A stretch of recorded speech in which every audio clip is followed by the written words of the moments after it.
Hello there. I'm so glad you're here tonight. I am Kat Thompson, and you are listening to Fate Magazine Radio. This has been a big week. Y'all all know my best friend, my partner, and all kinds of, paranormal adventures, and just a good person, Lori Dorsey. This was the week that she went down and we worked in her condo for the first time. And I'm here to tell you that you find out how good of friends you are when you do that. We had the best time. It's on the Gulf Coast of Alabama. And so when we weren't busy busting a hump and, you know, cleaning carpets and cleaning walls and getting everything ready to, receive all the things that were going to be coming in, I took her to play a little bit. I took her on a dolphin cruise. And for those who know me, you know that if I am in Gulf Shores, I am going to be on a dolphin boat at some point in time during my trip. And I think she thought I was nuts because I love doing that so much. But I mean, dolphins are a lot like humans, right? They communicate, they are interesting, and people think that they're just showing off, and I think they do a little bit, but basically they're cleaning themselves in the wake of these boats. But they're so fun. It's so cool to spot them. And it was her first time to ever do that. So she stayed in the middle of the boat where she could see on both sides, eye level. I get on the front of the boat and ride like I'm Cleopatra or something. Hey, Lori, I'm talking about you. But it was so much fun because those dolphins just showed out. And so that was a really good experience because she did so much, y'all. Got appliances, getting, window panes replaced, doing all this stuff. And it's her place. So it was just such a blessing to get to see her so happy. Plus the dolphins and good food. And I turned her into the Gulf. There's all these places. We got to go see Mark Fultz. We just had the best time. We got to spend time with Ron and Denise Pridemore. And y'all all know that we are tight. So that was a real blessing to get to see them. And so, basically, we got to do spooky, chatty stuff. Didn't investigate really, but she's been to Fort Morgan with me. And when it's not hotter than blue blazes, we will go again because she almost sweated to pieces. I thought I lost her there for a minute when we were there. But it's a good time. And I can't wait till we get to do it again, which will be in 2 weeks, because now I'm taking her to a Parrot Head party. She is going to be so surprised, but it's really fun because we became friends at a paranormal event at a Titanic museum in Tennessee. And it was obvious we were kindred spirits, and we have been tight pretty much ever since. So when you get a friend like that in your life and they're making a life change, you try to make it as comfortable, fun, and interesting as you can for them. And not only that, but she's the one that knows, what I'm going to be saying if I croak before she does and come back and find her and just boom. So I'll do that. But anyway, I am really excited because it's been a big week. It really has. We did all this stuff. I got back home, getting my house back in order. We had, it has been an education, but, went to a 3-year-old's ragdoll game today, which was amazing. She's the only girl. She's sassy. I don't know where she gets that from, but it was just a really good time. So it's been big. I just thought that I wanted, because we've got a new edition of Fate magazine at the printer right now. I've had a lot of people ask me, when's it coming? When's it coming? And, Phyllis had some health challenges. She had been getting things back together. She had both hips replaced. Um, she's a wild woman. Phyllis Gaudy is. She is bad to the bone. She was out chasing goats not long after her hips were replaced. As she said, who else was going to do it? The goats would have been eating in the neighbor's yard. Somebody would have brought them home. She's just a badass. But I just wanted to celebrate. I know I've done this before, and it's something I enjoyed when I did it. But I have all these episodes. They're not episodes. They're editions of Fate magazine.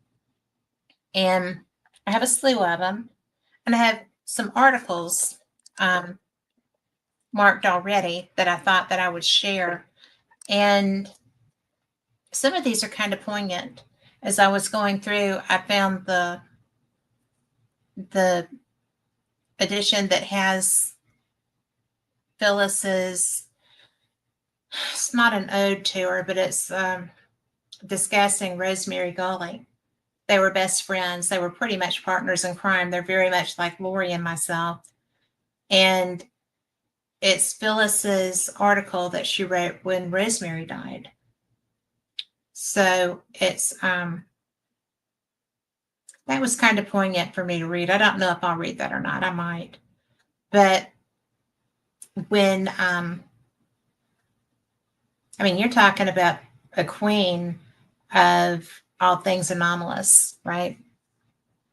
Two special women who developed a very good rapport and were kind of ahead of their time. And they were both fearless. Phyllis is still fearless. Phyllis will be fearless forever. But speaking of hips, I want to give a shout out to Carl Alberson, who has had surgery, got his done, and is sitting in that chair running the show tonight. And I was just like, what are you doing? I was in the other room and I heard the click and I was like, he is not sitting there. And I walked in here and he was sitting there, right there, having all the fun. Probably not that much fun, but depends on what they gave him. So I just have to give a shout out to Carl because he's always amazing. He's a good friend to me and he's just a good human. And I can't wait to someday taste one of his smash burgers. I'm just going to put that out there. Now, these are not in any particular order. I was just going through and popping stuff in there. And y'all have seen some of these covers before because when I did this the last time, I shared these with you. And I think the covers are so amazing. I can't wait to see what the new one looks like. She won't tell me. So I do know that the new one has an article by Rick McCallum, and he's going to get McCallum. Got to say that right. But and it's a good article. So y'all are going to have to get that when it gets out. I might share that with you after the new wears off. But in this one, this is January, February 2011. And ESP on the Moon was the primary cover. That's the graphic. And it also included the New Madrid earthquake. But the article that I picked out is something that I thought was kind of interesting. And y'all, I am going to read to you. If you don't want to hear my voice the whole time, I don't even know what to tell you. But it's just me. So I'm going to have to drop the specs and I'm going to have to look at the magazine. But there are some cool graphics in some of these stories. So, and it's really interesting because this goes so far back. The author is Jack Grimes. This is Jack. And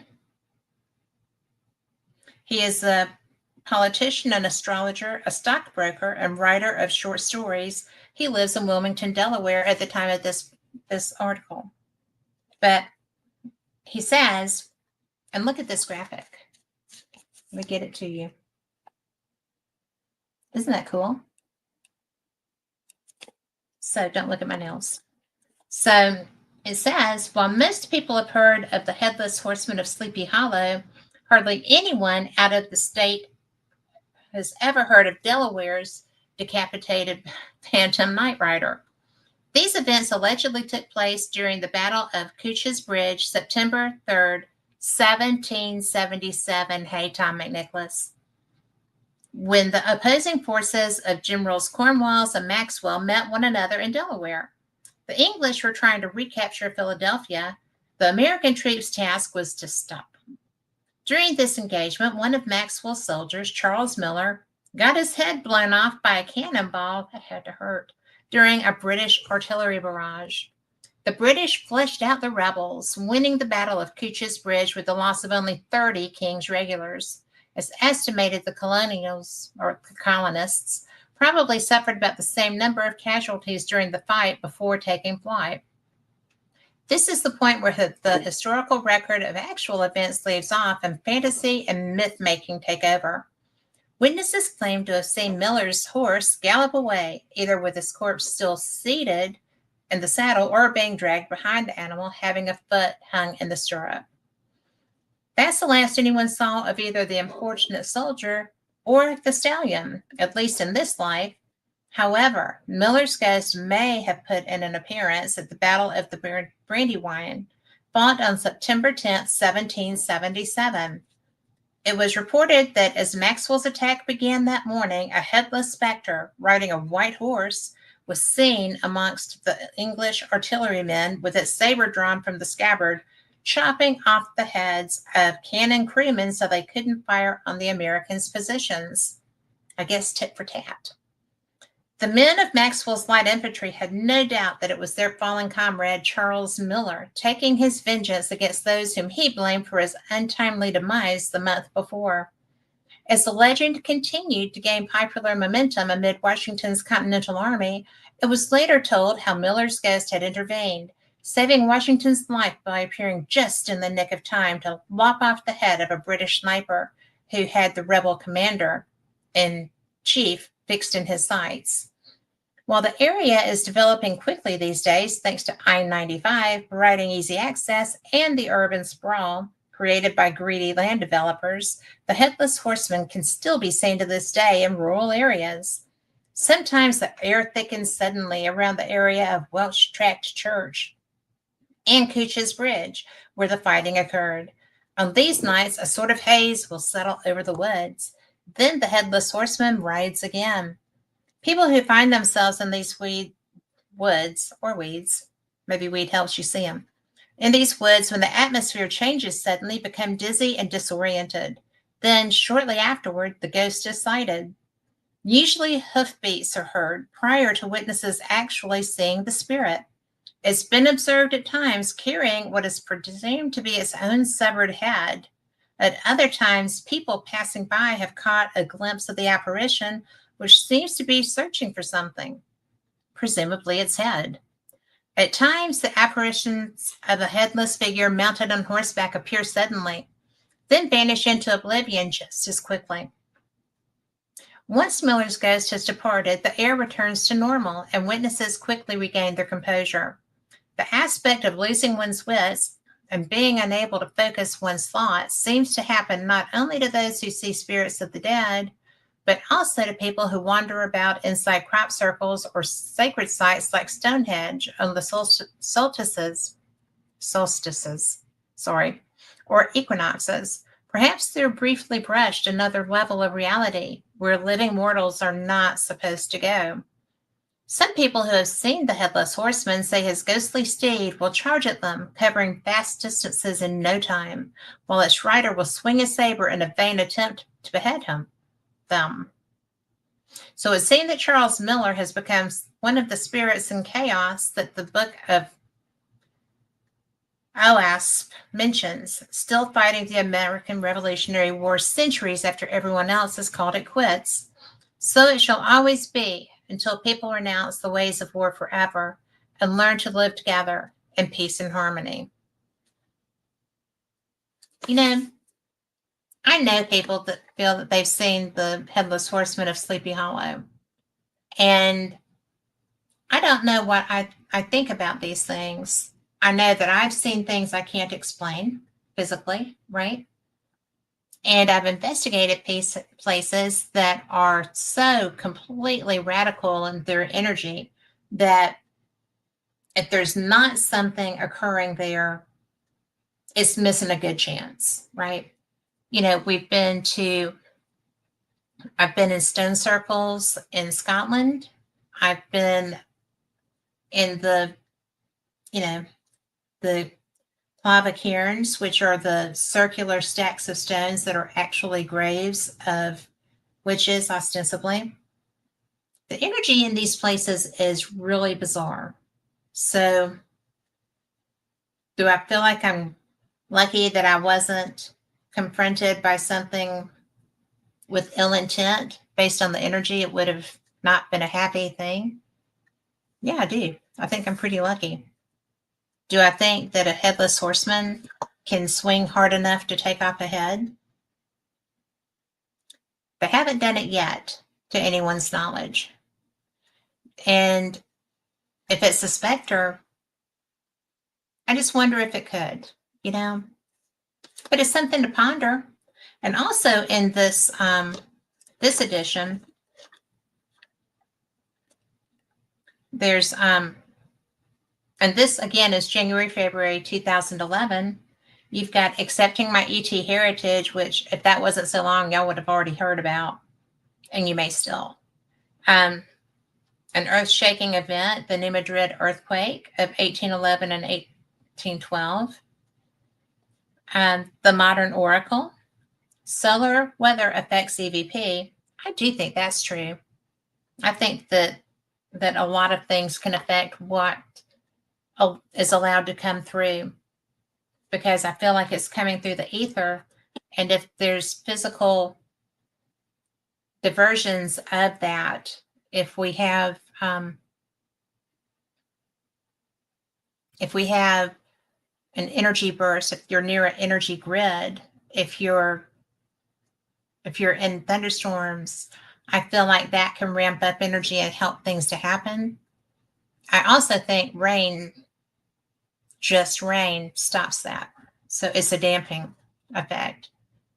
I base that activity levels both at Sloss Furnace and also at the Old Paulding Jail. Because if you have a rainy night, Sloss is dead, as it were. And the same thing happens at the Old Paulding Jail. The energy just drops and you're not going to get much, if anything. So just an observation of like, 20 years experience there, maybe more, a lot more. We're not going to go into how much. But The Practical Cryptid Hunter, and that's by Shepard Johnson. I think that's a great article. Poulter Fairies, and that's, y'all know that happens. So then Surreal Estate, How to Buy That Haunted House, and Kathleen Clark wrote that. That's a good article. Thoughts in Space, a story of another headless horseman, which we just did, scalping in the Old West. It wasn't just the Indians and it wasn't just the Old West. I do think some of that goes on now. I think it's gang related too. George Stathakis, Andrew Hind, and Maura Da Silva. He went over Niagara Falls, smothered, and now haunts a theater. The Sheriff Who Was Not Wyatt Earp, and Long John Speaking.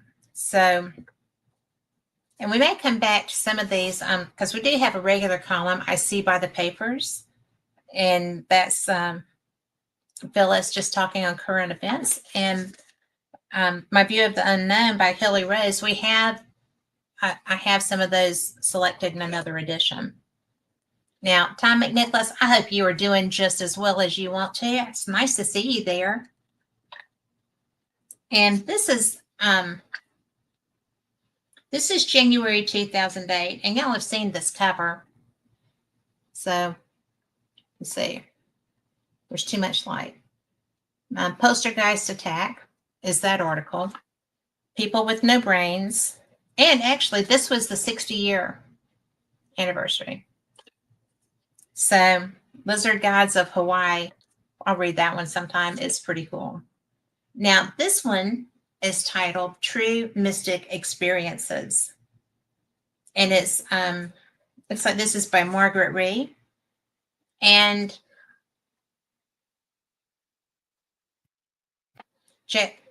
John Ree, age 17, is also pictured there. I know that light's bright, but there you go. There they are. I believe this is written by Margaret. But the warning dream. I knew I was dreaming. Everything moved in slow motion, the same dream as it was last August, and the August before that for 2 years. It was haunting me. I woke startled again. Negative energy fields were surging to the surface. My heart beat wildly. That was the last time I had that dream. I had no idea then, but 20 years later, I would know the meaning of the dream in the personal and metaphysical realms. Go back 20 years earlier. It was August 7th, 1960. Our beautiful baby boy was born, and we named him John. It was a joyous day, to be sure. He really was a beautiful baby. We carried him home to the congratulations and good wishes of loving family and friends. For 2 weeks, we were busy settling in with a new addition to our family. On August 29th, after a busy day, I went to bed to have the first of 3 dreams. It was a bitterly cold day. Snow was falling and silently covering the world with its pristine white blanket. Suddenly, the wind began to blow. The crystal flakes swirled around, and I could not see very well. Icy snow hit my face, stinging and mingled with my tears. I can't get to my baby, I cried, my feet stuck in the snow holding me back. I jumped up, my heart pounding. I ran to my baby, picked him up, and held him ever so tightly. I sat in the rocking chair beside his crib, holding him in my arms. I would not let go. At dawn, light gently filled the room. I could see the dancing bears on the curtains and the matching wallpaper. Crickets were humming, and the air was warm and still. Baby John was sleeping, snuggled in my arms. He was safe. This was, after all, August. No snow, and all was well. And for a year, it stayed that way. Just after John's first birthday, the same dream haunted me. Frightened and upset, I tried to find some answers and not to focus on the negative force around me. Another year passed and it happened again. John was now 2 years old and doing fine. He was our pride and joy. Then I wondered about the karmic doctrine, which holds that all actions have consequences, and decided to show less pride in how we thought our son was so special. For the next 20 years, I had no fearful dreams at all. One day, my now grown son said he did not feel well. At first, I did not think too much of it, but he could not eat, and he kept saying he was not himself. Our family doctor admitted him to the hospital where many tests were taken. At first, the tests came back negative. But then the phone call came. To this day, I hate the ring of the telephone. He was terminally ill, the doctors said, with a rare form of cancer. It made no sense. He was so young, strong, and beautiful. On Valentine's Day, February 14th, I sat by my dear son. His last words to me were, "I'm dying." I felt my heart shatter, breaking forever with a pain severe and permanent. He slipped away like a gentle bird. Days later, the funeral cortege wound its way along the cemetery road. There was snow everywhere. Beneath the newly fallen snow, wet and pristine, was ice. Plows had made a path. The line of cars followed the hearse up the hill to the new section of the rural cemetery. Suddenly, the hearse got stuck on the ice-covered road. We too in our car stopped. Then the hearse began to move, but we could not. The wheels just spun around. I jumped out of the car, my feet in the snow. Icy hail stung my face, mingled with my tears. The wind whipped me. I tried to run, but strong hands gripped my shoulders. My husband and someone else were pulling me. "No," I screamed. "I can't get to my son." All at once, a blinding light covered my eyes and face. The spirits were there. They had gently tried to prepare me years ago. Now I knew the meaning of the dream, the warning. It has not lessened my pain. I cry out to the spirits, but now there is only silence. They have completed their task, but they will be back with my son for me. And so I wait. In loving memory of my beloved son, John, Margaret Lee. You know, I can't imagine. I have precognizance. I have it a lot. And I can't imagine that. This story is especially poignant because we had a child in our family who passed away. And it's so, I can't even imagine that pain. And I'm very fortunate that I didn't have to go through it. I had 2 children in the same car wreck, and that was enough. To not have them come home would have decimated me. And it did the family member that happened to. So precognizance is sometimes not the best thing. But I think that to recognize that is such a personal and horrific moment is really amazing. And the fact that she was with her son, that she was with him through his life. She had no idea that that was what was going to come through from that vision. Or from that dream. I just feel so for her. And I think it was so brave of her to share that experience. And I don't know if I would be that brave and strong. That I would like to think so, but I just don't want to find out. So Margaret, thank you so much for contributing that to Fate, because it was really powerful. Now, this is an article by Hilly Rose. That is Hilly. And he does this column pretty often. He's one of the people. And I find it interesting. As y'all know, I have a friend, June Lundgren, who is a brilliant animal communicator. She has helped me with a couple of my dogs over time. And she's brilliant. So this particular edition has animal communication in it too. So, but this is Hilly's view of the unknown. Are y'all bored yet? Or are you loving this? Somebody tell me. So, I have been vaguely aware of the talk about serpentines in the paranormal world. In fact, I've been vaguely aware of snakes. And okay, for those of you that don't know, maybe this is your first time ever listening to me, or, I seem like I'm so brave and strong or whatever. Indiana Jones said, why did it have to be snakes? I would not have gone if it were snakes. Okay. Snakes and myself are absolutely opposed. I have reached down to get something and there was a snake close to my hand. It did not bite me. It did not chase me. It just, it froze. I backed away.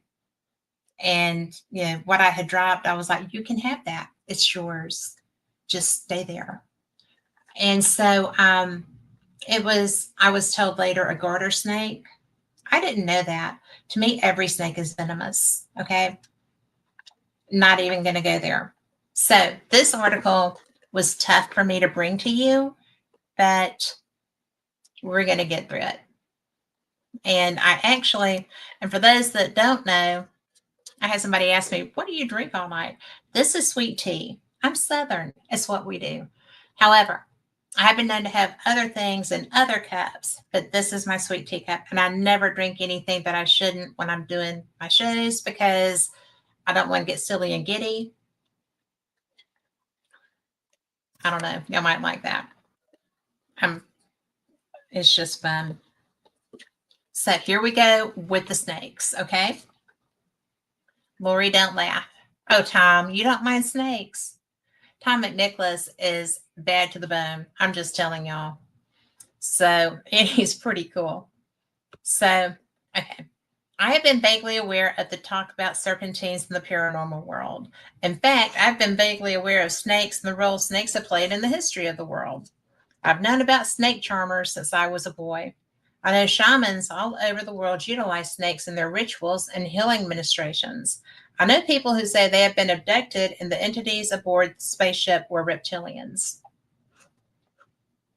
I know there were cults in ancient times that worshiped snakes. That is very true. Having read the Bible, I know there was a snake in the Garden of Eden, and when Moses cast down his rod, it turned into a snake. Yet somehow I've never really given any thought to the intensity and depth with which snakes have insinuated themselves into our cultures, past and present. That changed when I interviewed English researcher Philip Gardner and read his book, The Serpent Grail. And now that was when Hilly was doing Fate Radio. It was an interview on Fate Radio. So, to quote Gardner, the snake is intricately linked with magic and mythology in almost every culture. It is seen as the personification of wisdom and goodness. Don't buy it. It is the personification of evil, thus revealing its implicit duality. Snake worship is a worldwide phenomenon, which many experts believe can be traced back via India to earlier civilizations. The tales of snake worship are as ubiquitous in ancient and modern cultures everywhere, as are the tales of the Great Flood. We see snakes depicted in ancient cave scratchings, in religious paintings from over the centuries, and in literature that includes the Bible. Some even think the halos of the saints are symbolic of snakes. Not any saints I talk to. Snakes are also associated with the devil. The fact that they slither into and out of the earth gives rise to the thought that they are connected to the underworld. Many religions worship snakes in one form or another. According to Gardner, snake symbolism goes back through the Greek, Egyptian, and Phrygian, I said that wrong, cultures, and to this day, the Rosicrucians are the self-proclaimed inheritors of the wisdom of the snake. Much of this history is symbolic, and Gardner claims St. Patrick did not remove actual snakes from Ireland, but cleansed it of the snake worshippers. Going back there it is, that tongue. Here we go. Going back 6,000 years, Sumerians suddenly had a language that could be preserved on tablets, and just as suddenly, had skills unknown previously to men. Thanks to Zachariah Sitchin, who Phyllis Scaldi got to interview. You can see it on YouTube. Studying these tablets, we are told ETs came down from the skies and gave this knowledge to the people. Many descriptions of these unknowns, sometimes called watchers, say they were reptilian in appearance. It also suggested that many mated with women while they were here. Is it possible then that we are all descended from reptilians? That is a very popular school of thought. Just saying. It brings to mind the research of Dr. Rick Strassman from the University of New Mexico, working on a U.S. government grant concerning the effects of psychedelic DMT. It would take that for me to play with a snake. Some of the volunteers saw clowns, some saw grays, and many others saw reptilians while under the effects of DMT. No suggestions were made to these volunteers beforehand. They simply reported what they saw while under the drug. In fact, it is not a bit unusual for people taking psychedelics of all kinds to report seeing snakes. Certainly, shamans around the world, including American Indians, will verify this. I'm not sure where our modern image of the Greys comes from, but I recently revisited Spielberg's Close Encounters of the Third Kind. The ETs look only vaguely like the benign Greys with big eyes. The friendly ET, and ET the extraterrestrial, is also benign in his visage. The ET on the cover of Whitley Strieber's book Communion, to my mind, is clearly serpentine in its visage. I don't know if I agree with that. I think he looks a lot like E.T. But I'm going to have to go back and look at that. Many artists have softened it over the years to make it appear more friendly. I should ask Whitley that. I think I might. Going back to summer, Gardner says a religious cult worshipped the serpent and drank its venom mixed with blood. They were cured of disease and their lives were prolonged. Chinese medicine has used snake venom for 5,000 years and today cures many diseases just as the shaman around the world have for centuries. Even our Western medicine is beginning to understand the benefits of snake venom in strengthening the immune system. It's also very good for thinning the blood, is my understanding. The venom does that. And some of them cause clotting. So, balance. King Arthur's court, real or imagined, was rife with snakes. The dragons of old were really snakes. Queen Guinevere was known as the Snake Queen. Can thousands of years of documented human history be wrong? What's so special about the snake? Why not the elephant? The peacock? The deer? I could deal with the peacock. Can thousands of years? Same paragraph. Many of us have an inherent fear of snakes. What happened in our history that created this fear? Is there something in our subconscious or DNA that makes us fear, dream about, and relate to the snake in a totally different manner than we do to any other animal or other human beings? Are the reptoids still with us? According to Sitchin, the aliens came from planet Nibiru to gather gold.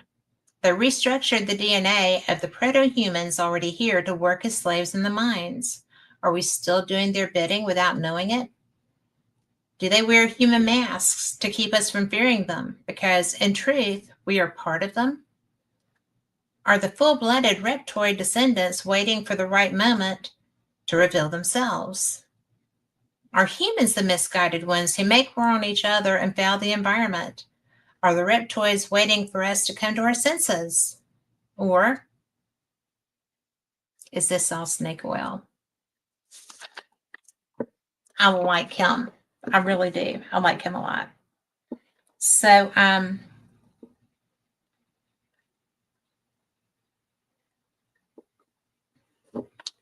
going to share this also from this edition. Is my proof of survival. And this is going to be factual accounts by our readers of survival after death. And the first is called Vision of Roses. In 1978, my mother was very ill and dying of cancer. I had to leave my own family to care for her and my sister, Virginia Ann Krug, who was helpless and unable to care for herself as she had MD. My mother mercifully passed away after her 84th birthday. My sister, who was very nearsighted, was lying in bed just a few days after our mother had passed, when suddenly the most beautiful roses she had ever seen appeared on the ceiling above her. My mother loved roses, so my sister said, "Mother, I know that's you, and as you are showing me these beautiful roses, I know you're all right." After she said that, the roses slowly disappeared. We were both convinced it was our mother letting us know she was happy. I still believe that, and it's a good feeling. And this was by Dolores Ben from New Richmond, Ohio. And then Suburban Diner. Suburban Diner was my friend Sylvester C. Scott's favorite diner on Route 17 in Paramus, New Jersey. It was the only one he patronized, visiting once a month for over 30 years. On July 25th, 2000 at 7 a.m., Scott picked me up from work. On our way home, we passed by the diner. "Let's have breakfast," I suggested. "Okay," he said. The parking lot was empty. Ours was the only car parked at the diner. Bewildered, we looked at each other. We entered the front door and walked toward the second door that would lead us to the diner's interior. I was ahead of Scott, but before I stepped in, hands still clutching at the doorknob, I peeked through and scanned the area. The dining room was empty, completely devoid of people. Lights were subdued, and I could hardly see. Dining tables and chairs were neatly arranged as if waiting for diners. The counter bar was surrounded by high stools and empty of people and food. It was so eerie, I almost backed out. Then I saw an elderly white couple standing outside the counter bar. The woman was in front of the man. She was in her late 80s, short and petite, wearing a white waitress's uniform with a black apron. He was in his early 90s, wearing a tan suit with a clip on ribbon tie instead of a necktie. The old woman smiled, so we went in. Scott and I chose our table, followed by the old woman. We ordered breakfast without a menu. We knew what we wanted and how much it would cost. Silently, she took our orders, left, and was back quickly with our food. The old man was not around. We ate in silence and were in a hurry to leave. After we finished, we waited and waited. After 45 minutes, I told Scott just to leave the money on the table. On our way home, we didn't discuss anything. I wondered why the old woman was still waitressing at her age. The following morning, we went back to the diner. We saw 3 cars in the parking lot. There were 3 young men inside the diner in animated conversation. One of them came to the door and told us the place was not in business anymore. 2 days later, Suburban Diner was demolished. In its place is now a gas station. Who were this couple? I believe they were ghosts of the former owners of the diner. To serve patrons one last time was their desire, and they filled it before their beloved diner was demolished into oblivion. And I've got to tell you, this was written by Sylvester Scott and Herminia C. Delvaux. And, you know, that's pretty much, that would be pretty exciting, I think. Let's see.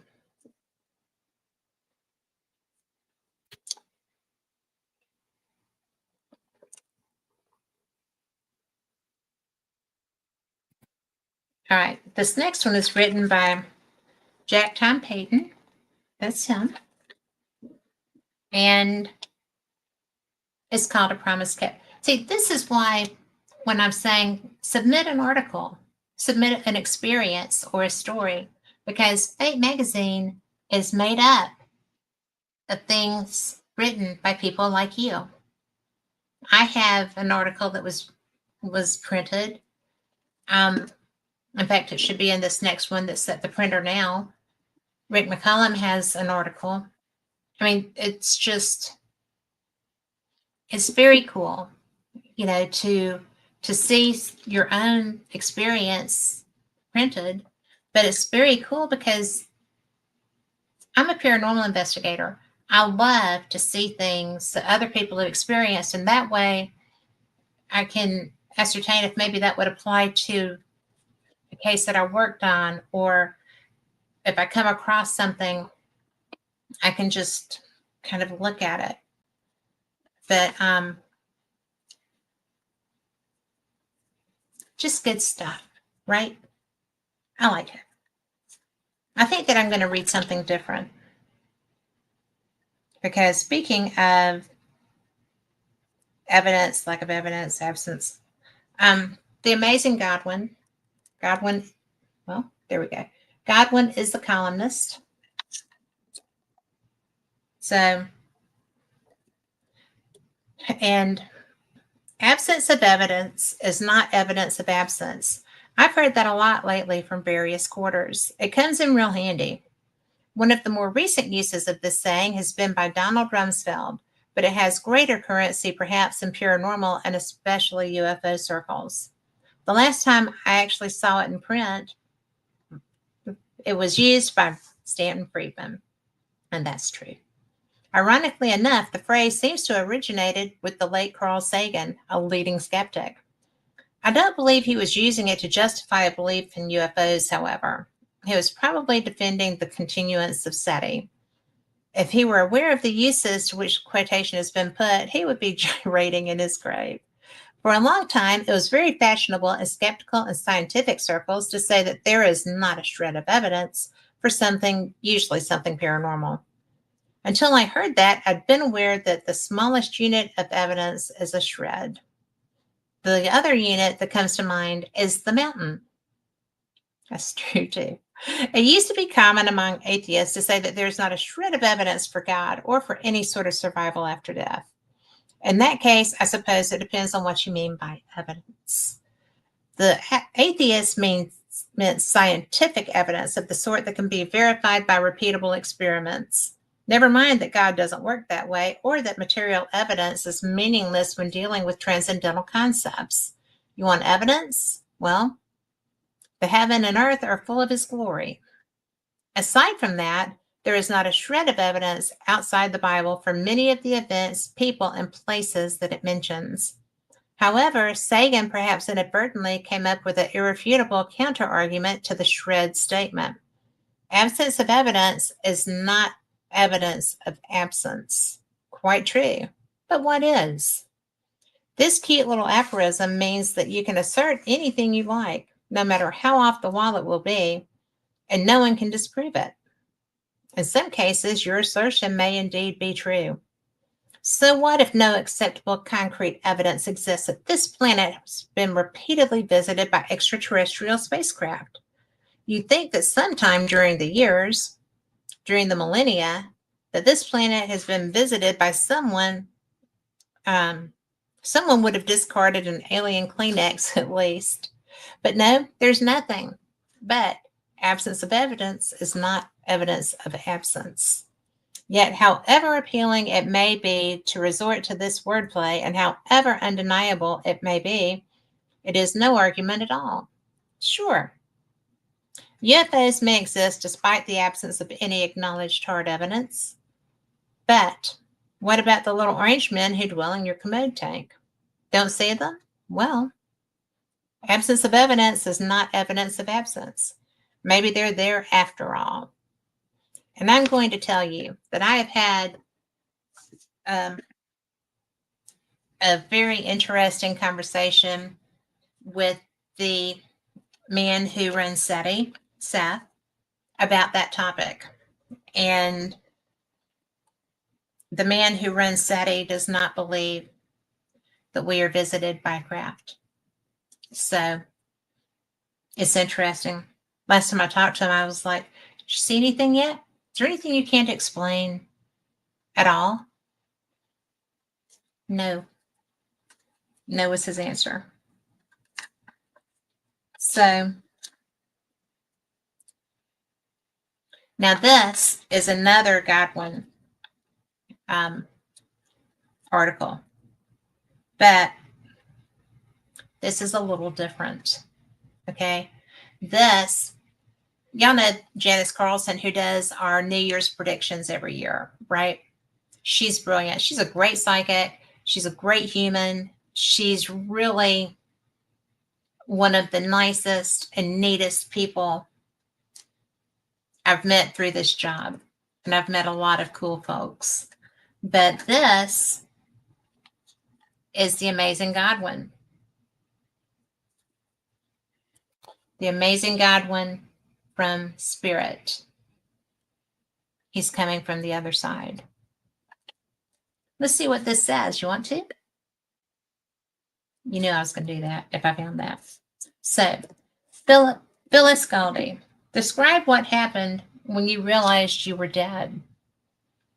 David, part of my spirit stayed behind with you as spirit matter. Subatomic matter can be in two places at once. It was my home, and part of me has never left it. Who did you first see on the other side? Guide? Anyone you know? The first person I saw was my mother. She was smiling. I wasn't sad about anything except perhaps no longer being able to be physically on Earth for you and Fate Magazine and our staff and friends. What did you do then? I rested and got reoriented, met with friends, relatives, and pets on the other side. I am my higher self. Were you aware of time as we perceive it on Earth? Time is not the same in the afterlife. We have to use Earth clocks to remind ourselves what time it is on the part of the Earth our loved ones are on. What level of theosophy are you at now? 2, 3, 4? I guess using that classification, I'm on 3. Not much emphasis put on that with me by the powers that be. They seem pretty happy with how evolved my soul is. It is rated by one's sense of connection, love, and generosity with others. Some spirits here have flunked that test and need to work on evolving themselves. It's either that or they get sent back to Earth or another planet to learn these lessons the hard way. Okay, before we go any further, David was Phyllis's life partner. And so being able to have this conversation really mattered. And I can't believe the openness and the sharing that she's doing here. But she is that woman. Just going to put that out there. What was your life review like? Not a life review per se. Some more evolved spirits ask you how you feel you did in physical form. If they disagree with your assessment, they'll let you know. And they'll let you know why they disagree. A program may be put into place to help you evolve. They haven't put me in any program, so I guess I made the cut. David is smiling as he says this. I do volunteer to help with various angel missions on Earth, but I'm not required to help. It's in my nature to volunteer, especially when people or animals are suffering. Such missions are spiritually fulfilling, but take a lot of energy to carry out. David also says, the next ice age will not happen suddenly.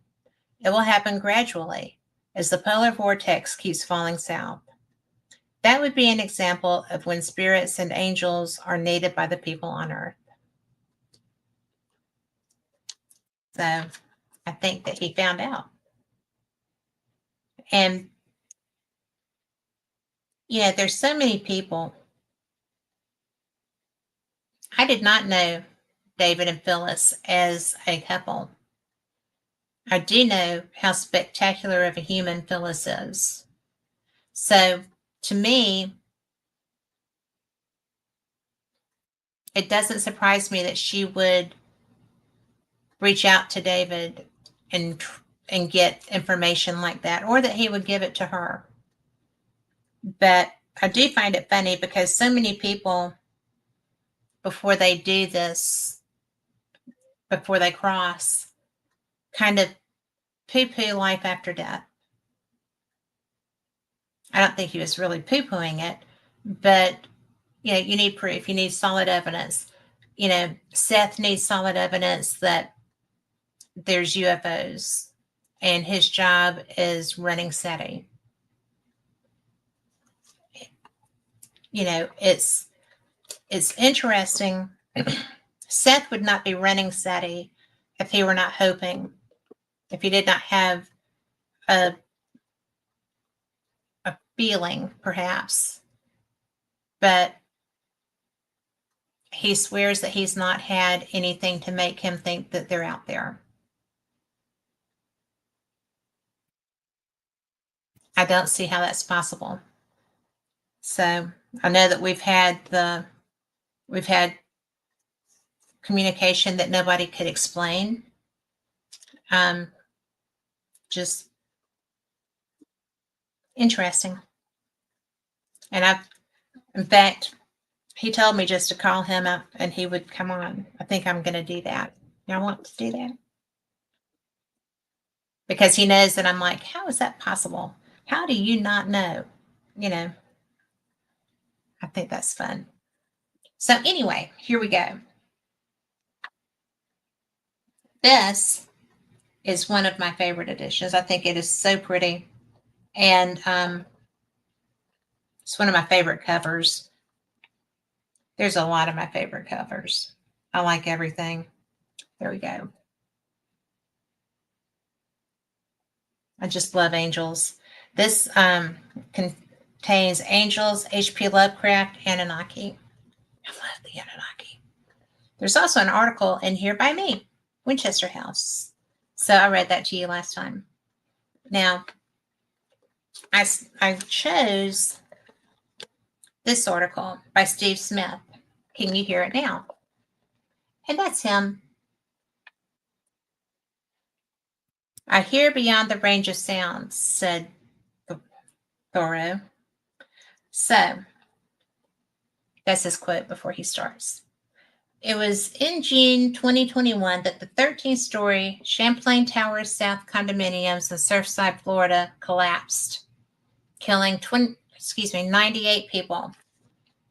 In a New York Times interview, Eliana Monteagudo, a 64-year-old woman who got out alive that night, attributed her survival to a voice she heard in her head. "Run," it said, as she saw a crack moving down from the ceiling of her apartment. As she slipped on a dress and sandals, the voice went on to say, "Don't waste time putting on a bra." She blew out the candle dedicated to the Virgin of Guadalupe, the Indian maiden who is the patron saint of Mexico, grabbed a few essential items, keys, a purse, and pills, and fled. Mrs. Monteagudo did not hesitate to share her experience despite the stigma sometimes attached to hearing voices. Ms. Monteagudo's story reminds me of an incident reported by Brian Clegg, 1955 and still going, a science writer who is generally skeptical of anything related to psi.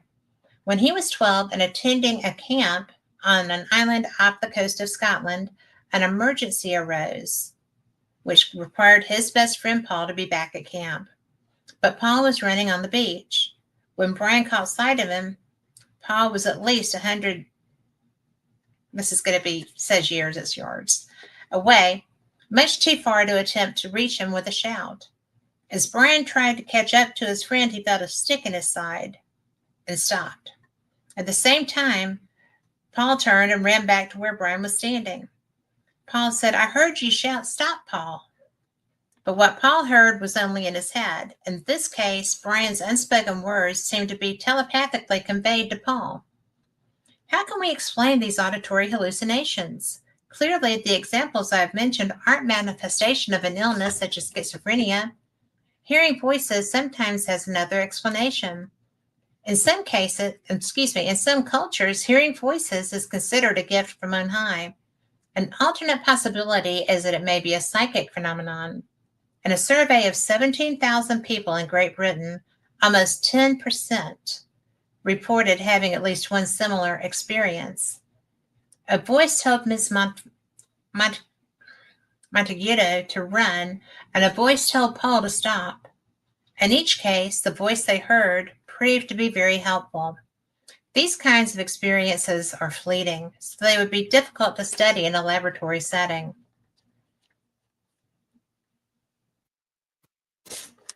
Well, turning pages appears to be difficult in this one. All right, well, that's because that was the end of that. So as you go on through here, there's an article by Warren Gray that depicts a plasma strike on the Columbia. And I do recall that. But at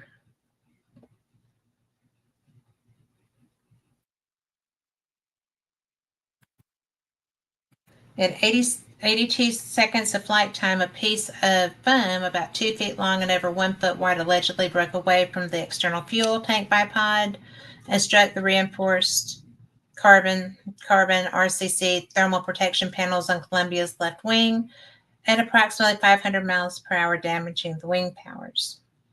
So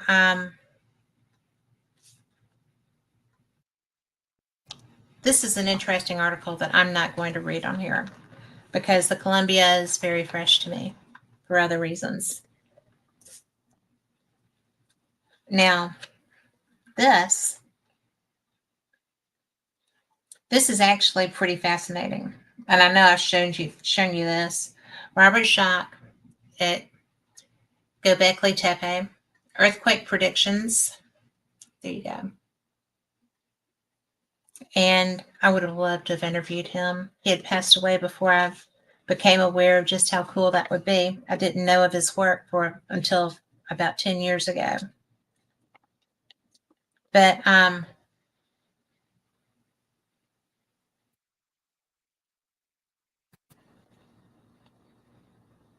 this one actually has another session with David from Spirit that I wanted to share because, like I said, Janice Carlson is the psychic. Phyllis Galdi is one of the most down-to-earth women I've ever met. And people always want to know what happens after we pass. And this is the best way. I know I already read the first one, but I think this is something that we all are curious about. What happens after we pass? This is really, this is somebody that wasn't sure that he thought anything did, right? So now that he had, Janice is able to bring him through to Phyllis. And I think it's interesting because Phyllis, like I said, is one of the most practical and pragmatic women I know. I believe her, and I believe Janice. So, The Amazing Godwin from Spirit is told to Phyllis Galdi by Janice Carlson. Phyllis, describe what happened when you realized you were dead. This is what we already read. This is the same one. I don't know why it's in a second edition. That must be a typo. Let's see what we have over here. So I'm not keeping anything from you. It's just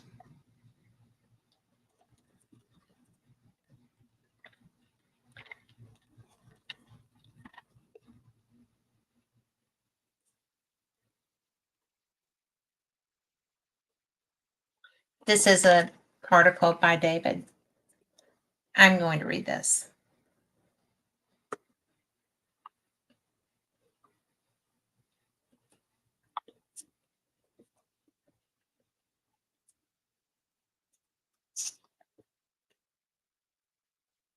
Okay.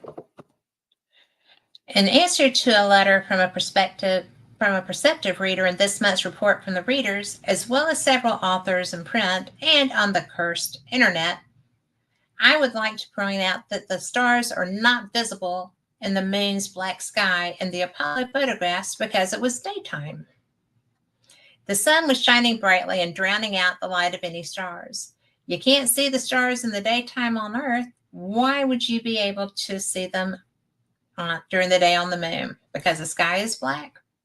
Well, the sky on the Earth is blue during the hours of sunlight because of reflections from tiny particles in the atmosphere. I just lost my place. What color would the sky, if the Earth, like the moon, had no atmosphere, what color would the sky be? That's right, black.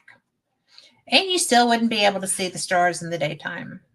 All of this doesn't even address the fact that it's very hard with normal camera settings, shooting at a normal speed to capture stars in the night sky on film. Take a picture of a friend standing in the front yard at night using a flash or other artificial lighting, and the sky will be black with no stars. No hoax, no warehouse. But the real question is, why is it so necessary to prove that everything is a deception and or a conspiracy? I ask that all the time. In some cases, conspiracies do exist. The plot to kill Lincoln involved several people who laid their plans in a boarding house and elsewhere. Whether Secretary of War Edwin M. Stanton was involved or not remains an open question, although mainstream historians very much doubt it.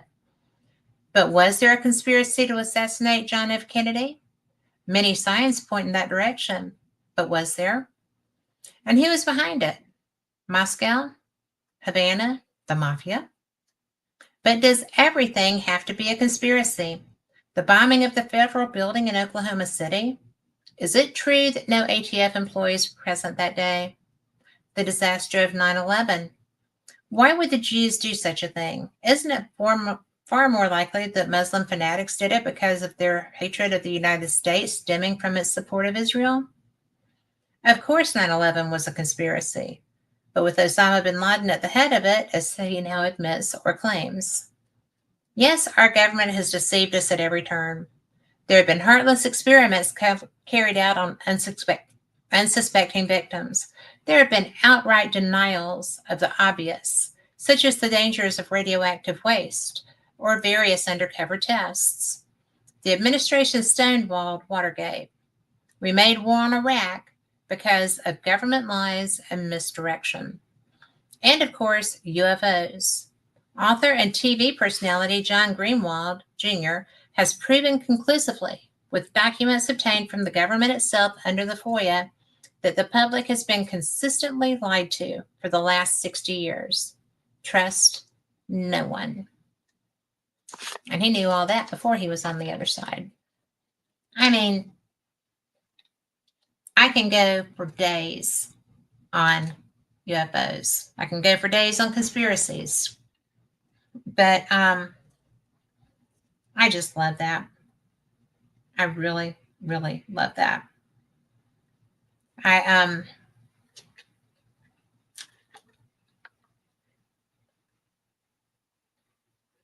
These are things that Phyllis found in the newspaper during the period of publishing this in January of 2008. I just love that cover. So, and one of the articles that she found was a Reuters article. And it says, Yeti footprints found. A team sent to Nepal in search of the Yeti for Sci-Fi Channel's television series Destination Truth say that they may have found footprints created by the legendary creature. Armed with infrared cameras and other high-tech equipment, the team spent a week in the Khumbu region of Nepal near Mount Everest. They discovered the roughly 1 foot long tracks on the bank of the Manji River at an altitude of about 9,000 feet. I don't believe it to be a bear. It's something of a mystery for us, said Destination Truth's Josh Gates.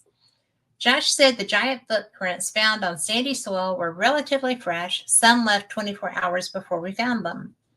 He told reporters the print is so pristine, so good that I'm very intrigued by this, adding that the findings would likely prompt further investigations by the team into the legend of the Yeti. And we all know where that took him, right? Still looking for it. Now, then the Leaning Tower loses title. A German church steeple in the village of Surhusen has replaced the famous Leaning Tower of Pisa in the Guinness Book of Records as the world's most lopsided building. Guinness officials confirmed the award after measurements found the church is leaning at a 5.19 degree angle compared to Pisa's tower's 3.97 degrees. The church was built in the middle of the 13th century and its 90-foot tower was added in 1450. And that's reported by ANOVA. And I had no idea that there even was another leaning church. I guess a lot of things do. Oh, you want to hear about a spooky skin-bound book? Yeah. An image of the face of Father Henry Garnet, an English priest executed in May 1606 for treason, is said to have appeared on a 17th century book believed to have been bound in the condemned man's skin. The book, called A True and Perfect Relation of the Whole Proceedings Against the Most Barbarous Traitors, Garnet, a Jesuit, and his confederates, went up for auction in December. This is not the first time an object associated with the man is said to have undergone this eerie transformation. Really? According to the legend of Garnet's straw, after his execution, a young man named John Wilkinson picked up a blood-soaked piece of straw from the scene and took it with him, only to discover later a section of the straw had taken on Garnet's likeness. That's reported by the BBC. Interesting. So I just love this stuff. Why did I have that here? That was that. Now, this is another one of my favorite covers. And I don't know. I keep looking up and seeing your I don't mind snakes thing. I can't decide if I think that you're fearlessly brave or just, weirder than me, which would be pretty weird. Now,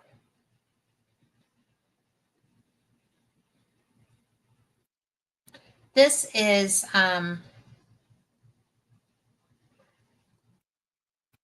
the dolphins one again.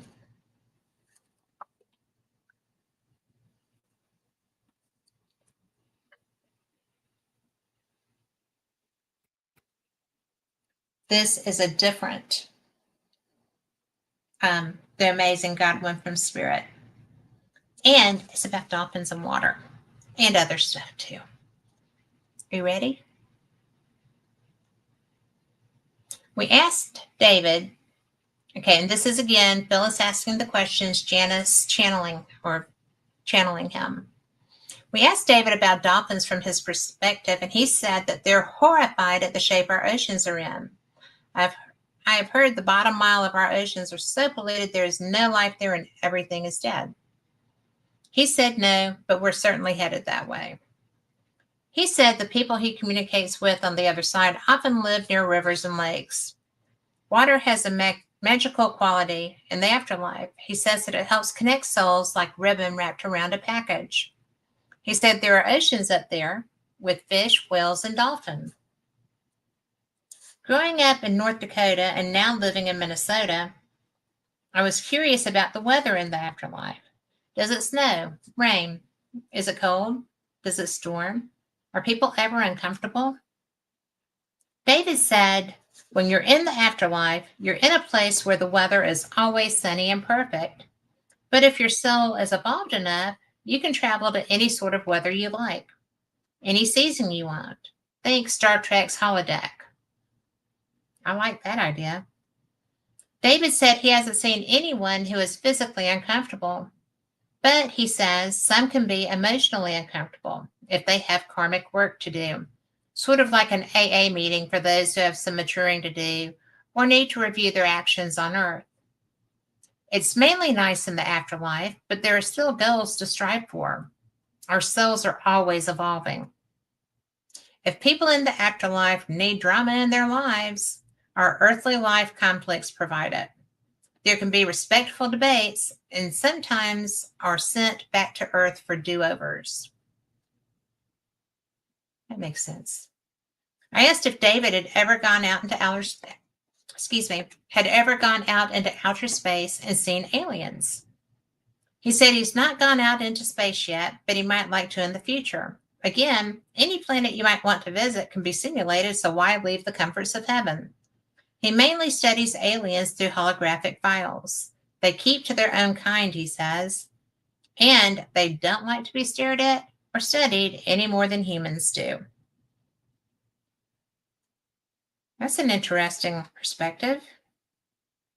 Some of them are public speakers, and he has listened to one of their presentations, but it was pretty much an 001 class, boring in its simplicity.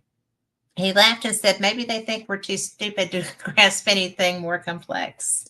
So there's that. And I can just hear Phyllis laughing about that. So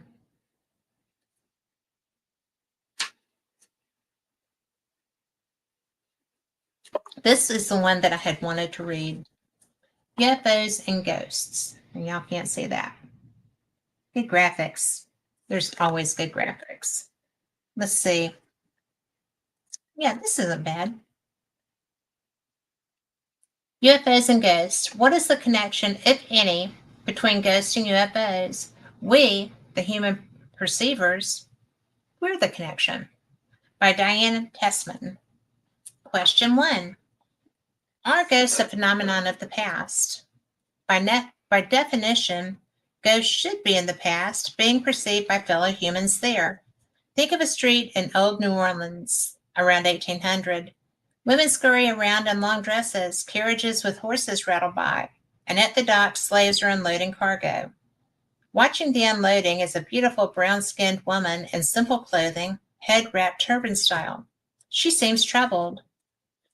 Move forward to 2013, and down by the New Orleans waterfront, a young man suddenly perceives the misty, translucent form of a mixed-race woman wearing a head wrap, looking worried. This would be a typical ghost sighting. Often the ghost is from a turbulent, colorful period of time, and often the ghost is unhappy. Seldom does the ghost look like solid flesh, but rather has a phantom-like appearance. Do y'all think that's true? Are the ghosts that y'all see translucent? Or obviously not real? Hello, Ghost Magnet. Love to you. All right, question 2. Are UFOs a phenomenon of the future?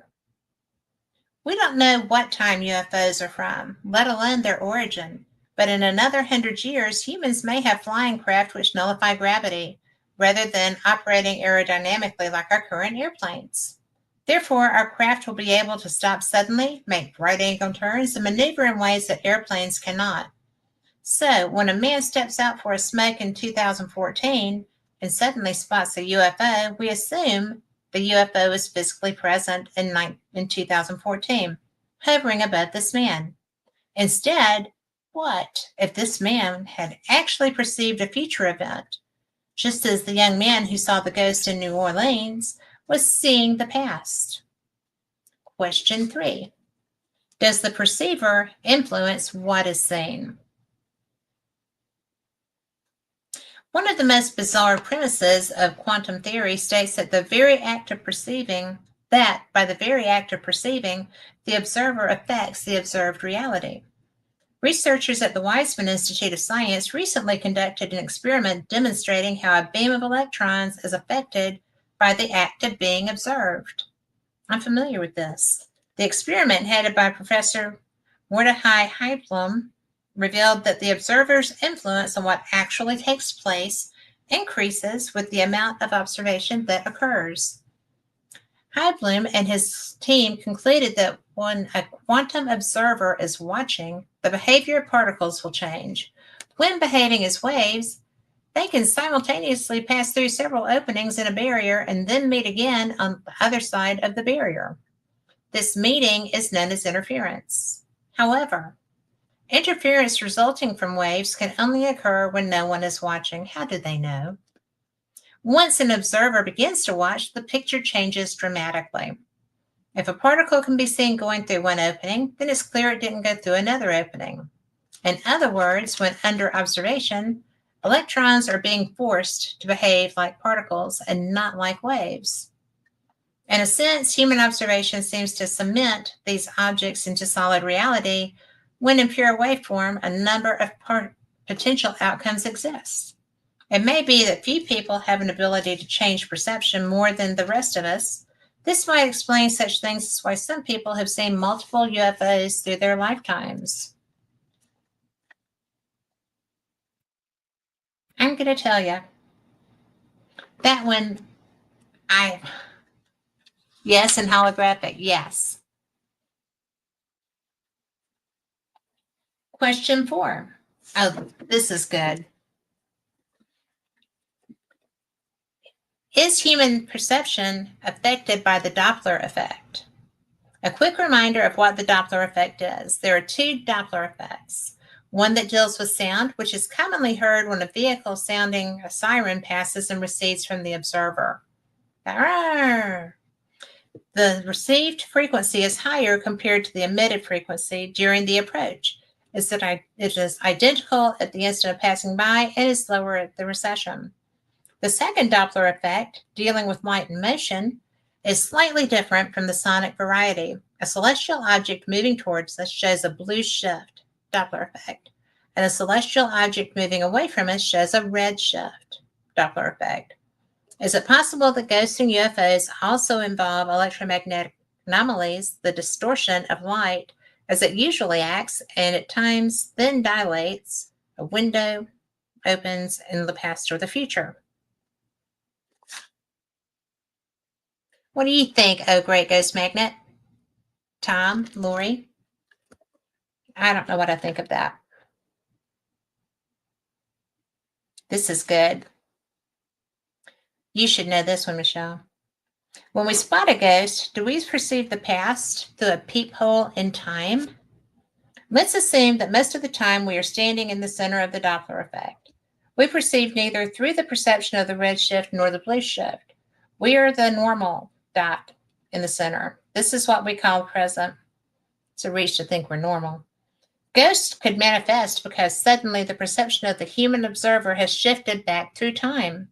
This could happen as the observer is subject to the light and time fluctuations, which may happen once in a while within human consciousness.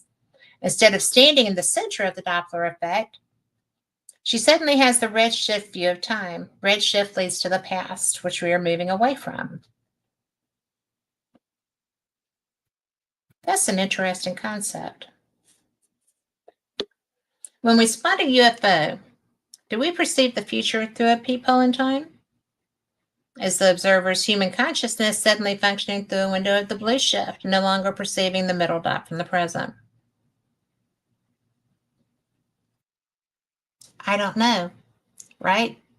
So the answer that they provide here is perhaps some UFOs, rather than visiting us, are actually going about their business in the future, albeit in the same physical spot where we see them moving. I realize that many circumstances regarding UFOs suggest that they are here with us in the present.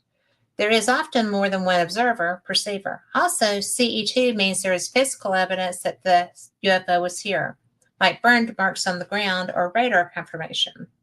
This doesn't happen often, or at least we are not told about it. Big difference. However, in a number of reports, UFOs simply leak out as if a peephole into somewhere else just closed. Perhaps the UFO is simply going about its business in some other time. And in these cases, simply because space-time allowed the observer to perceive non-temporal events. I don't know. Good to see you. And thanks for being here. Much love to you too. Now, why do ghosts usually belong in the near past and not to the cave days? I don't know. That's actually interesting. I've never seen a ghost that was from farther back than I knew about, to my knowledge. I'm trying to remember. I'm pretty certain that's the truism. I have not seen something whose attire I didn't recognize or perceive as something historic in my period, or in my educational background as far as Native Americans, workers in plants, and that would be part of the history of the location they were in.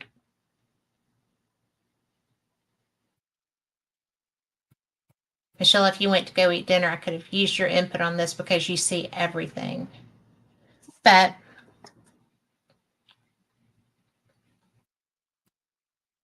how often does someone see ghosts trudging from Africa to Europe as part of the early migration in which humans moved out of Mother Africa? How often does someone see a Neanderthal getting ready to throw a spear? Not often. Stories suggest that observers have seen regiments of marching ghostly Romans and Appalachians of Celt warriors, but these are rare. Sometimes ghosts appear to be family members. A friend of mine tells me that her grandfather still haunts the family home. Grandpa is from the recent past. So it may be that the red shift perception of the past works better if the ghost is nearer to the present. As the red shift continues outward in the rippling pool of time events, it grows more distant from the observer of the present. In other words, 1800 AD may be easier to perceive spectrally than 12,000 BC. Who knows if the UFOs we spot in a blue shift of perception are from a few hundred years or 2 million years in the future? Well, now I have questions, right? I love things that make me ponder and have to go and do some more research. I'm going to be doing some more research. Is the connection between UFOs and ghosts simply the phenomenon of time itself? Lori, you've been doing some research on this. Maybe not directly under that title, but you're seeing some of this. So UFOs shift perception to the future while ghosts shift our perceptions to the past. 99% of the time, we stand on the dot in the center called the present. Is human consciousness subject to the quantum physics of the cosmos? Why would it not be? It seems impossible that human consciousness is a phenomenon outside of all the other wonders of the universe. If we are a part of it all, then we must consider that phenomena happen to us that are directly within the workings of the vast universe all around.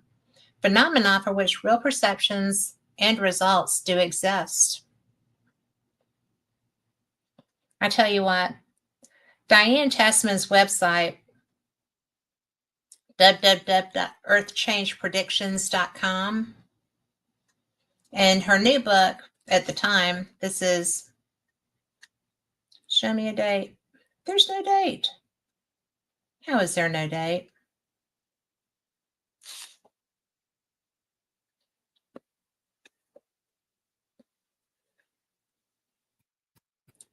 Of course. But at the time, her new book, The UFO Agenda, is available on Amazon. So that would be The UFO Agenda by Diane Tessman, Tessman, earthchangepredictions.com. I love stuff that's provocative. I think that it's so much fun. Drives me crazy when I don't know exactly what's going on with that. And there's an article in here by somebody that I think is one of my favorite authors. He's one of my favorite people. And his name is Micah Hanks. And I've interviewed him. It's been a while. But this is Beyond the Known Part 2. And it's Animals Talk. See how long this is.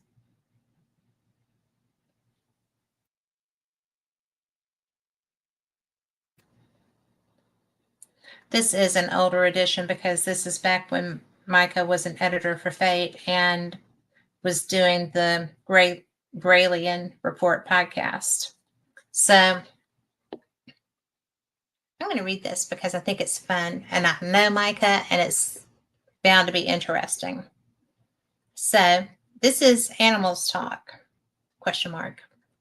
So what does the fox say? In evoking this annoyingly popular meme, we find beyond its feather-brained exterior that it bespeaks a very meaningful question indeed. Do animals speak? And to what depth does their communication resemble that of humans? Okay, I have dogs. My dogs do communicate with me. They do not speak like humans. They do. The dogs I have now are, one is a full Aussie, the other is an Aussie golden mix. So, and they do communicate. They communicate with each other very well. The question is age-old, and similar anthropomorphisms have emerged throughout the years as a variety of mediums. One princely pop singer famously asked us to consider what it sounds like when doves cry. And though it remains debatable whether animals of the avian variety are capable of showing emotion through the release of tears, there seems to be little doubt that other animals do it. Consider the baby elephant who graced many a newsstand in recent months after it collapsed into tears once its mother had rejected and attempted to trample it. Even more recently, a similar case that involved an Indian drug lord who had kept an elephant captive for several years told of how the animal purportedly wept tears of joy upon its release by activists. As they neared, the animal, sensing his imminent release, seemed to begin weeping in response to the presence of his liberators. Oh, I would have had to take that person down or just let the elephant. The innately human act of anthropomorphism is something that is less often deeply considered than its incidence alone, and thus an entire host of silly insinuations have been made over the years regarding things that animals purportedly do, whether or not their conscious decisions about these acts are legitimate. It could be argued, of course, that humankind habitually does the same thing as the search for alien life. How presumptive indeed that we would project our values, ideas, and evolutionary traits that govern our sensory view of space and time on beings we have never met and which may have evolved to interact with matter, or the absence of it, in vastly different ways from you and me.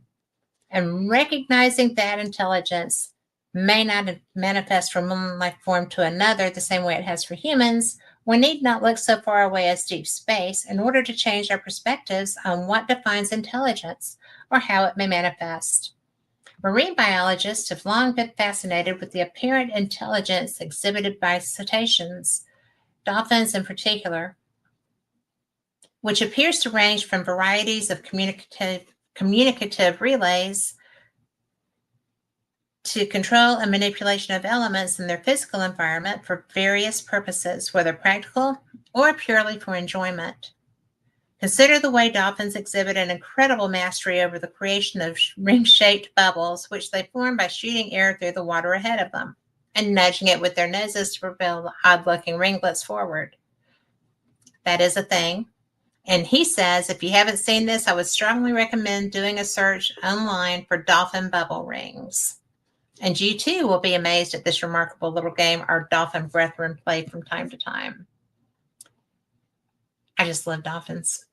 Recreational activities alone, while noteworthy, may not directly imply intelligence, but in the case with dolphins, what scientists believe they are actually capable of comes strikingly close to being on par with human levels of brain aptitude. In a study overseen by Lori Marino of Emory University in Atlanta, brain scans conducted among dolphin subjects using MRIs can determine that relative to their body size, their brains are quite large and structured for self-awareness in much the same way that facilitates emotions in humans. Similar complexities were found to exist in the neocortex region of the dolphin brain as well. Over the course of dolphin evolution, the animals have gone through decreases in body size that are proportional to increases in brain size. Additionally, somewhere in the neighborhood of 50 million years ago, the necessity for enhanced communications between members of their species led dolphins to even further increases in brain function. In many ways, dolphin evolution has mirrored our own, as the long lineage of hominid species leading up to humans of the present day have relied less on overall physical mass and more on a big brain to survive. Dolphin brains are 5 times larger for their body size when compared to other animals of similar size, Marino told Live Science. In humans, the measure is 7 times larger. Not a huge difference. Obviously, this statement isn't meant to undermine either species. It underscores the many similarities between us. Yet, perhaps we shouldn't remove the larger cetacean species from the discussion entirely, as it has been surmised animals the likes of the blue whale, our ocean's very largest, may literally carry out a function some have likened to being engineers, whether or not they go about this entirely in what we would call an intelligent capacity. Writing for Wired earlier this year, author Katie Collins discussed how the presence of whales and of all things their excrement serve a unique role in regulating our oceans. In a process known as whale pump, the creatures feed at depth, then release fecal plumes near the surface, which in turn provide nutrition for plankton. Because of the vast distances whales travel, they help to circulate and distribute nutrients only found in certain areas of the ocean more widely. Even in death, they provide food for species on the ocean floor, many of which survive solely on sunken whale carcasses or whale falls, as they're more poetically known. Who would have thought, considering mankind's dependence on ocean life, that not just oceanic ecosystems, but humans also could benefit from the leavings or maybe even the excrement of our world's largest cetacean species? It seems obvious that we should view these animals with reverence, whether or not their role here constitutes intelligence on par with our own mammalian kindred. There are levels of influence such as these, whether or not wholly intelligent, that orchestrate a grand and eerie symphony that plays on silently behind all that we do, even as we are deaf to it, if nonetheless catches up that it nonetheless catches us in its swaying cosmic rhythm. He does have a way with words. Small organisms are essential to life in the sea, but they are not the whole story, said Joe Roman of the University of Vermont. In the same line of thought, perhaps humankind would do well to consider the ultimate role it plays within the life cycles on our planet and whether our actions make a comfortable impression on other species in our midst. In the relative sense, humans are small organisms. Though our actions are essential to us, we may still take for granted the greater role species around us are playing also. In fairness, maybe humans aren't the whole story either. So, you should really read some of his books. The two that are listed here are the UFO Singularity and the Ghost Rockets, and you can go to micahhanks.com to get more information on him. He's absolutely fantastic. Definitely a good human. Let's see.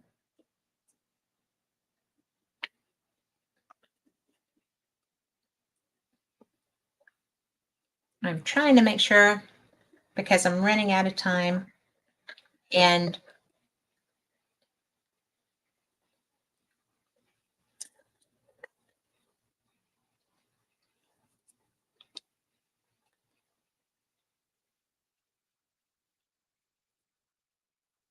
okay, this is kind of personal for Phyllis, but I've mentioned to you that she and Rosemary Ellen Gully were very tight, very good friends.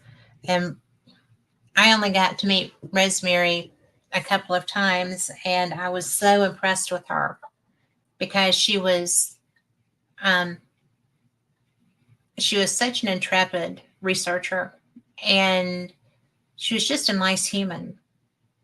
I didn't know her obviously as well as Phyllis did, but you know, Phyllis said, losing Rosemary Gully last July was a huge shock to me and the rest of the world. It was not expected and totally not in our plans. I was very sad for quite a time and couldn't come to terms with this loss. Eventually, I had a session with Janice Carlson, our wonderful medium, and that brought much peace and comfort. Much information came through validating the contact. When we first communicated with Rosemary shortly after she passed into the spirit world, we asked if she had a message for fate readers.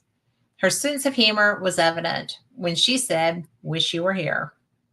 She said that she is available for answering questions regarding her books now that she has a broader understanding and even better perspective of the spirit side.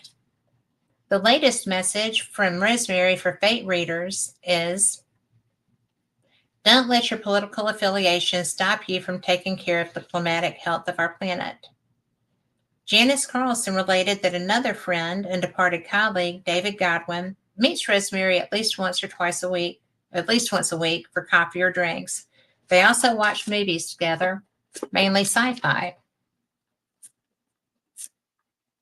Did you know you'd be doing that in the afternoon? About once a month. They have a similar sense of humor. He said Rosemary has more friends in heaven than he does. Then he laughs. I think he means she's more likely to socialize than he is. He prefers quiet study and space exploration. It sounds like life goes on the same in the afterlife, just in a different frequency. Another message I received directly from Rosemary is to be happy. Remember the happy times we shared and all the adventures we experienced through the years, from the East Coast at Gettysburg and other Civil War sites, to the West Coast hanging out with the Burroughs in Arizona, to Sedona, to Jerome, Arizona, to Fortune Caribbean cruises. We have had some grand times, and it's better to focus on those instead of being sad. We have her wonderful legacy of all the amazing books she has written, and we will continue to offer all the fake compilations that she has wisely arranged. So, I think that is very reassuring, and I totally can picture the two of them. They were such partners in crime. So, I just think it's nice to know that so much of Rosemary comes through when there's a reading that she's involved in, because it's we wonder, right? And she found David.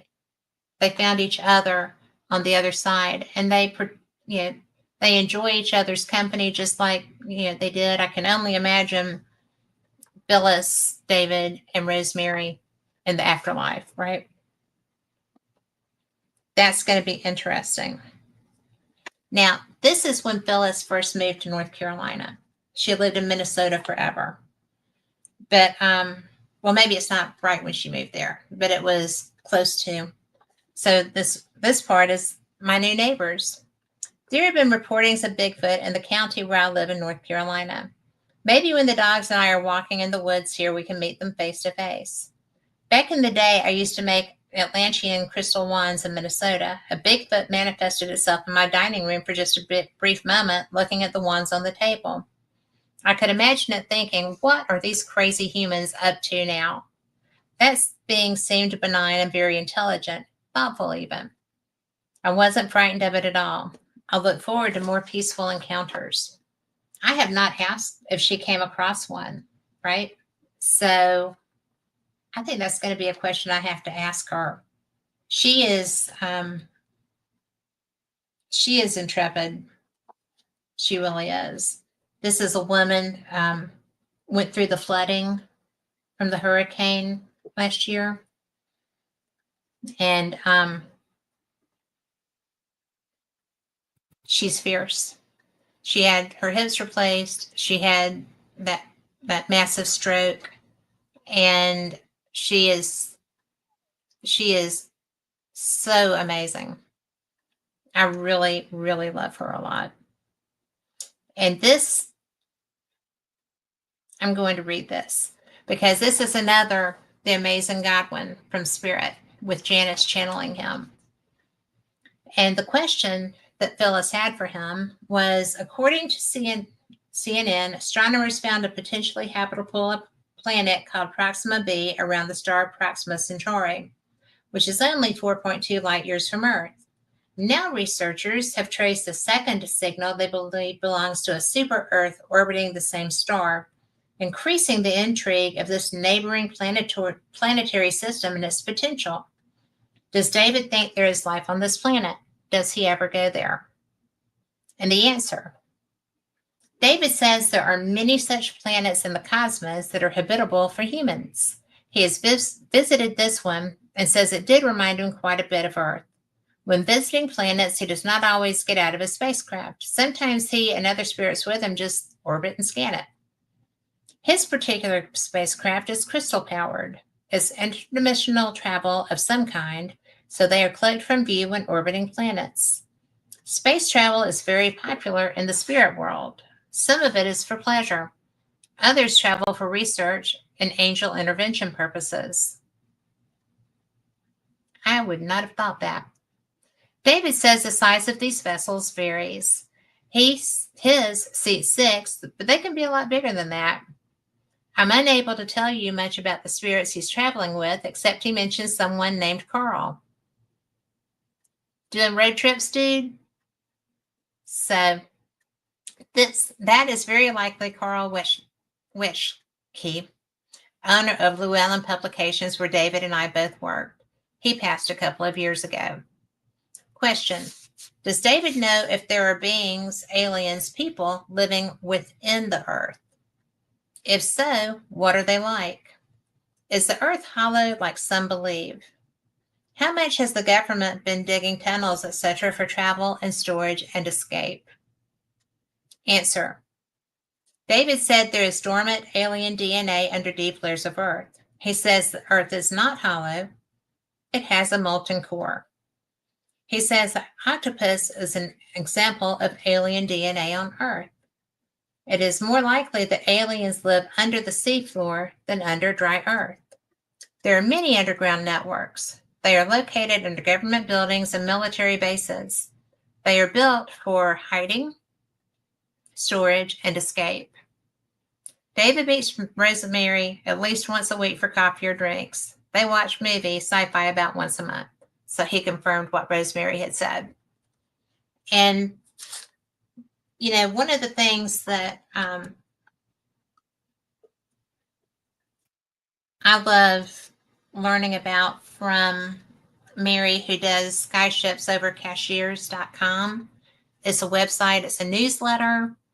It's I'm going to have her on because I miss her. So we're going to do that soon. But she is the one who told me about a base that is under the Cherokee National Forest. And when she was telling me that, I go to the place that she says is where the entry is. And it blew my mind because I don't think it's an improbability that you could make that work, right? It's just amazing the things that we don't know are done with our dollars. So I will get her on and we will have that conversation and you will love her. Her name is Mary Joyce, Joyce. And she also lives in North Carolina. And she is also intrepid. And this is someone that I have met personally. When David goes to play poker, I'm really close to her, and she will come down and have lunch with me. We'll go and meet somewhere. She is one of the best. She is the person who first told me about John Kerry being in Antarctica on the day of Obama's second inauguration. And that was when there was so much discussion, which died off. I mean, it was like a 7-day wonder, right? And heads of state were there. Representatives of Britain were there. There were so many people coming and going, and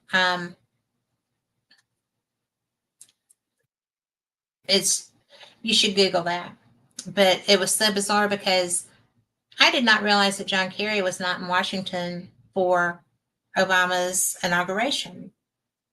And then she published an article, and I went to, when I was reading it, she had provided links for photos. I cannot think of the name of the company right now, but it's always involved in huge conspiracy type things. But they actually were hiring people to go there because there was so much work going on. I went and looked at the applications as if I were going to be filling one out to go. And the requisites were pretty intense. Some of the primary ones were you can't have your own communication device. You will not be communicating with family and friend over anything except for their communication systems. They had set up like little Quonset huts to live in. And I mean, it's a great gig if you were into that. It was something that I really didn't expect to find all this information. And the company, I will find it and post it on my Facebook. But it was cool. But if you will go and look at skyships over Cashiers, CASHIERS.com. That is a great website, and she has so much conspiracy information. And I'm really not a strong conspiracy theorist. Do I think that there's stuff? I'm sure there's stuff. I'm sure that our government does everything but what we think they're doing with our money. Okay. Um, I'm not always sure they're doing stuff for the greater good. I'm not always sure they're doing stuff for our good. I mean, I am very skeptical. I am such a libertarian. I just am like, if you're going to take my taxes, take care of people that need it, take care of women and children, take care of the sick, and keep our roads and hospitals going. We're good. Don't send it to other places until everybody here is taken care of. And so, but I do want everyone taken care of. But I just think we don't need to be the only country doing that. It needs to be a group effort. So anyway, I digress. But so when I found Mary's website, and I found her years ago, probably 5 or 6 years ago. And like I said, we've broken bread together. She's not a nut job. She is one of the nicest people. She's she's got that mindset. Like my husband is very analytical, very math brained, very, da, da, da, da. I'm just kind of like, oh, we're having fun. But still with my work, I'm pretty, serious about that. But she brings the receipts. Okay. When all this talk was going on about different bases and different places, about hollowed out places, she's the first person that ever told me about the moon ringing. Okay. And I thought that was hokum. I nicely thought that was hokum, but it was so unexpected. And then I found a bunch of different articles, not hers, but I found a bunch of different articles on that topic. You'd be amazed what is out there and how long it's been out there and how many different things are not what we're told they are. I am so amazed by not just Mary's research. I mean, so many people that I follow. Stanton Friedman was quite educational for me because when I first met him or first interviewed him, I did not anticipate the knowledge I was going to get on UFO research. He was the original civilian Roswell researcher, and he also had receipts. And when I started reading his books, I was like, holy cats, this is really interesting stuff. So I'm very blessed with the people that I've met through the time of doing my work. And I just don't have enough time to tell you how wonderful I think they are. Now, this is a really long article. I don't think I'm going to do that.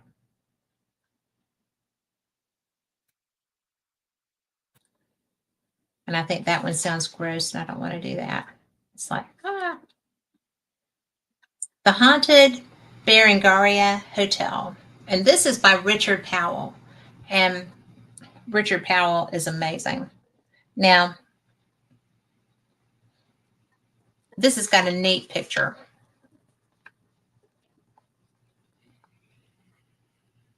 And that's the name of it. Near Prodamos, the highest village in the Troodos Mountains of Cyprus, the crumbling structure of the once luxurious Berengaria Hotel still attracts tourists. The visitors are not the rich and famous of old, but the curious to see firsthand what remains of one of the most haunted hotels on the island. When it opened in 1931, it was state of the art. In the 1960s, a large swimming pool was added. In its heyday, this popular mountain hotel attracted local and international tourists, including kings, politicians, and movie stars. The cooler mountain air was a relief from the heat of the plains. The tourists it attracts today are looking for more unnatural events.